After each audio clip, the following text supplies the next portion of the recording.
I'm your host, Cary Chow, coming to you from downtown San Diego in the historic Gaslamp Quarter. Let's talk about the 70s, an iconic decade with moments that changed history and changed the world as we know it. Watergate, the end of the Vietnam War, Randy Jones winning the '76 Cy Young Award. In just 3 years, the event has taken off faster than Channing Tatum's shirt. Those are some pretty sweet cleats, definitely a fine addition to any collection. You know what else is? The first season of Padres POV on DVD. The San Diego Padres are like Jack Nicholson in 1997. As good as it gets. This year, the Padres had made an effort to diversify their eating portfolio over at Petco Park. Tell you what, it's paid off better than Facebook shares, you know what I'm saying? Now, when I think of the Pod Squad, it brings a smile to my face, much like that old 90s song by Vitamin C. You remember that one? Smile? No? Forget about Tony Horton. You do the Clayton Richard workout, you're gonna lose weight, build muscle, and lower your ERA. Did I lose my man card for referencing Vitamin C? Yeah, that's fair. Little known fact about Jim Malone, he was actually stranded at sea for 3 days after a cruise to Mexico. Then he jumped out of the boat and pushed it to safety. I don't know if that last part is true. If you dream big, you might just end up on a boat like this. Just gotta dream, baby. Just gotta dream. I don't know if Padres utility man Jesus Guzman is very good at swinging the ping pong paddle. I do know he's good at swinging the lumber. That's why when it comes to fans, Goose the boss. From Horton Plaza, I'm Cary. Chow. On April 15th, the Padres were fortunate enough to be in Los Angeles for the 65th anniversary of Jackie Robinson breaking baseball's color barrier. San Diego's Phil Mickelson, Tiger Woods, both missing from this weekend's Farmers Insurance Open, unless you count the giant billboards behind me. However, because of the fantastic weather, no Tiger, no Phil, no problem. It's just after 2 in the morning in State College, Pennsylvania, and students are lashing out after an emotional day of changing headlines to this story. San Diego State running back Ronnie Hillman ranks second in the nation with 142 rushing yards per game. That's more groundhogging than Bill Murray. Unfortunately, Hillman is nursing a bad ankle and State's hosting perennial BCS buster number 10 Boise State. That's like a solar eclipse, not a good sign for the Aztecs. Hillman tried to give it a go, but could not. Aztecs' first drive, Ryan Lindley throws it to Shea McClellan, wrong team. Kellen Moore's going to turn that into points. He finds Tyler Shoemaker.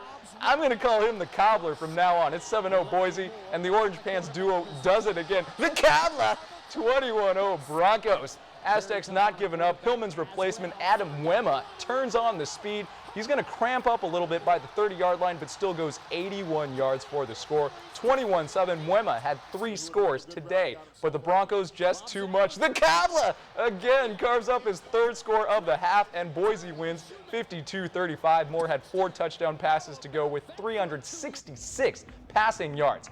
Well, the Aztecs basketball team is putting in more work than the leaders of the Occupy movement. SDSU playing their 6th game in 9 days. Tonight they hosted Long Beach State, who's fresh off an upset of 9th-ranked Pitt.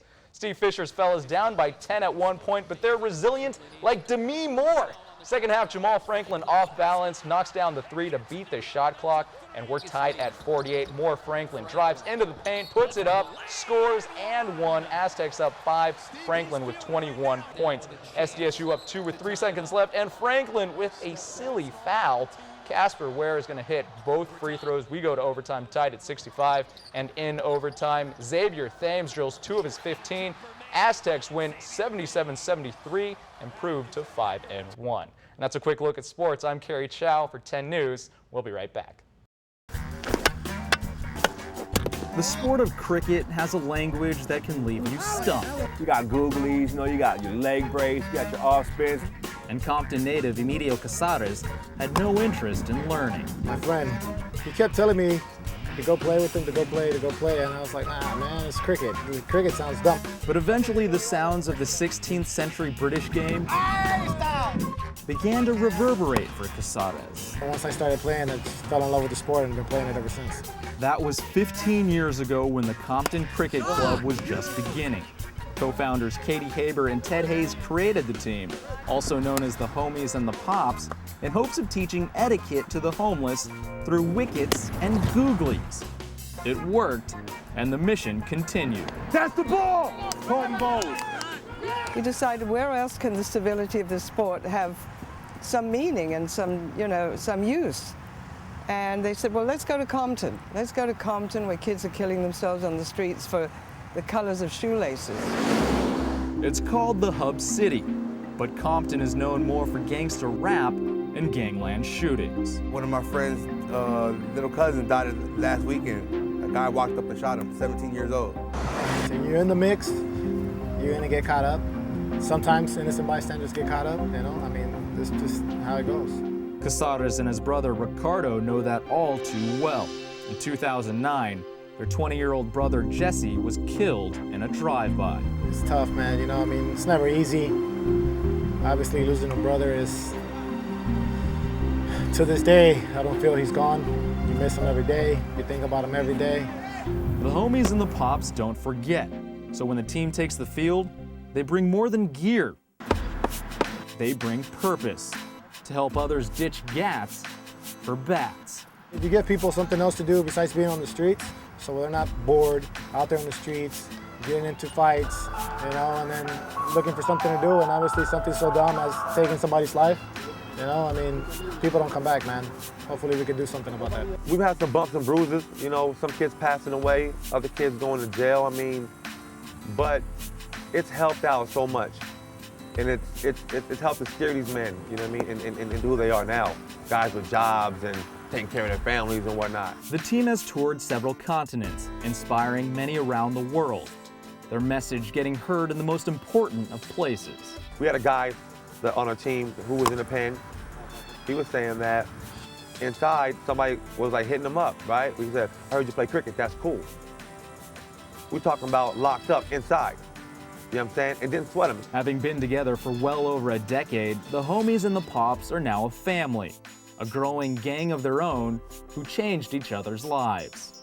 I started with them when they were, you know, in their early teens, and we've been together very closely ever since. I've gone on tour with them.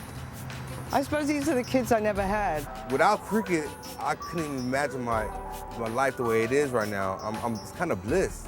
If I didn't have cricket, I mean, I would have probably been locked up, dead, shot. The things I give thanks for, it's obviously God, family, friends, and cricket. It's like Emilio Casares says, if you're in the mix, you get caught up. In Compton, Cary, Chow for Page 2. 1, 2, 3.